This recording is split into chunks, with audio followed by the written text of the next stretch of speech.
Oxenfree II Lost Signals is finally here, and after sinking hours of my time, and hours of my friends' time listening to me dissect the lore piece by piece against their will, what are my thoughts? Well, let's just say I've got a lot of feelings.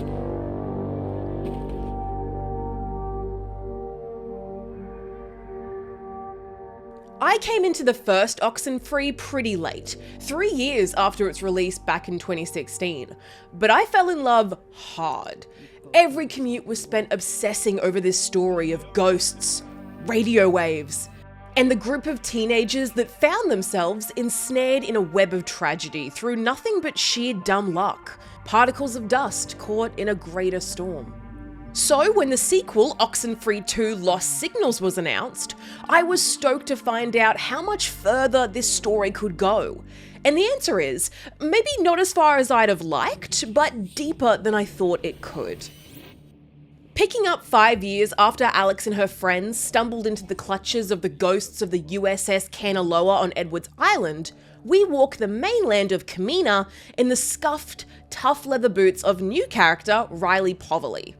Having left Kamina years prior, Riley returns after accepting a job to place transmitters across the coast to study the strange radio signals that have been causing havoc for local aircraft. A simple enough task, right? Jesus.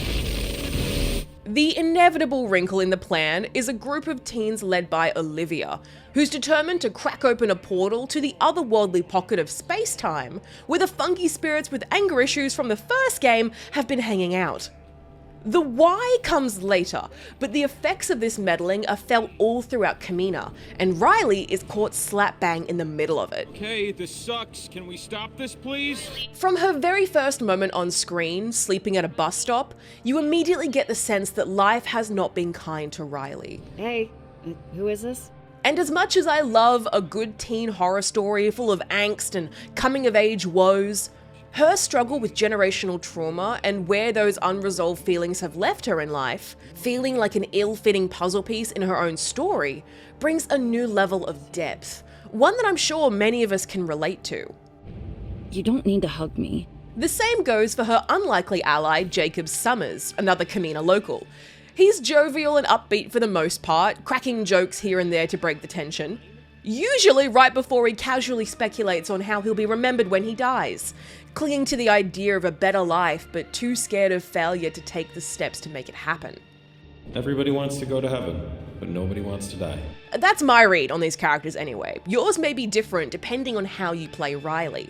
What color's the sunset on Uranus? Conversations unfurl quite naturally as you explore the peaks and valleys of Kamina, a much larger map compared to the previous one on Edwards Island.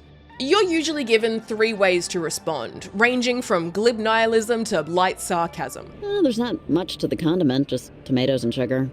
Probably some food dye. And once again, the writing and performances are stellar, and that goes for the whole cast. Every light is flipped on when you're a kid, you know?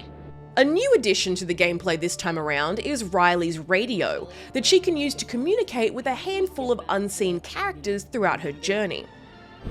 Aw, man. Why would you want to? I won't spoil any of their side quests, but suffice to say they were welcome distractions, as I actively ignored my main objective and stuck my head into every nook and cranny looking for secrets. Despite the long stretches of walk and talk, Oxenfree II does a truly amazing job of being super unsettling while doing very little. You're given beautiful woodland areas to explore, lulled into a false sense of security with idle chit-chat, and then BAM! Kids are getting possessed and the fabric of reality is literally being torn at the seams. And there you are, left oscillating between morbid curiosity and an inescapable sense of dread for what's to come. At least that's what it felt like for me. Your mileage may vary given your history with the series and your own lack of spine. One thing that broke that almost perfect level of tension though was the movement system.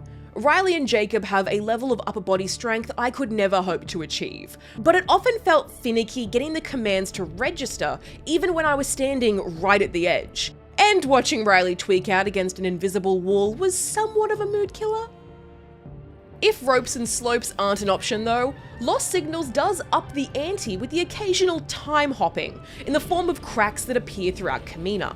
While I wouldn't normally condone skipping through portals in the fabric of reality, there's no denying their usefulness as obstacle avoiders. Human being from the past. One puzzle had me using EMF boosters to lock onto the correct year before a mine collapse had blocked the path ahead. We might be able to get where we need to go through the mine. It's a great idea, and one I wish the game made more use of. Having recently finished my first playthrough and now starting my second, I think the thing I enjoyed the most about Lost Signals is how endless it feels. Obviously, there are only a handful of ways any one conversation can go, and I think I managed to secure the quote better unquote ending on my first try.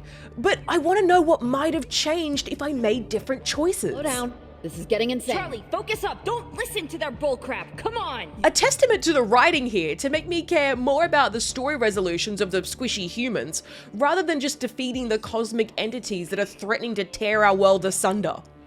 Olivia, for example, may seem like an irredeemable antagonist, and depending on how you play Riley, that may be all the role she plays in your journey. Talk? I don't talk to earthworms. Earthworms wouldn't be able to understand. Understand? I was tempted initially to write her off as an irresponsible and irrational teenager, Stay back! Hey, wait! the source of all my problems, Oh, it's her again!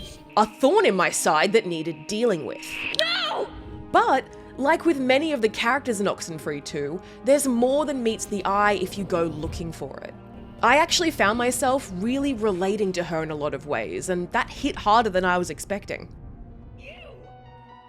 If you were a fan of the first Oxenfree, I can comfortably say you'll find something to enjoy here, because it is essentially more of the same. There's ghosts, teens who don't know better, Tonight's the only night we can do it. and adults that are too old for this shit but stick their necks out anyway. What Lost Signals really delivers on though is a more thought out, emotional story that centers less on making good or bad choices and more on navigating the grey in between. It's a beautiful game, full of charm, the occasional scare, and one central message.